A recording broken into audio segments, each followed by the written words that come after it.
আবহাওয়ার খবর জানতে চলে যাচ্ছি সহকর্মী তাওকুল রহমানের কাছে।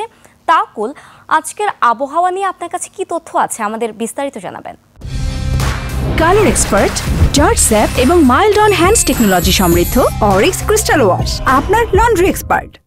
বুশরা, আপনাকে অসংখ্য ধন্যবাদ। আজ 15 নভেম্বর 2025 তারিখ শনিবার।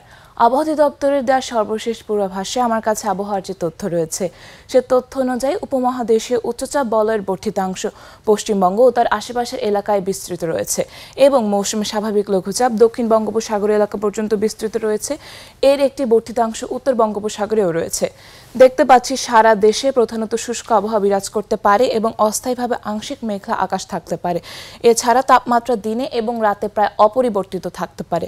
রাজধানী ঢাকায় প্রতি ঘন্টায় উত্তর ও উত্তর পশ্চিম দিক থেকে 6 থেকে 12 কিলোমিটার বেগে বাতাস প্রবাহিত হতে পারে এবং সকাল 6টা অনুযায়ী ঢাকায় আপেক্ষিক আর্দ্রতা ছিল 88%। রাজধানীর আকাশ অস্থায়ীভাবে আংশিক মেঘলা এবং আবহাওয়া প্রধানত শুষ্ক রয়েছে। তাপমাত্রা দিনে প্রায় একই রকম থাকতে পারে এবং গত 6 ঘন্টায় ঢাকায় কোনো বৃষ্টিপাত রেকর্ড করা হয়নি।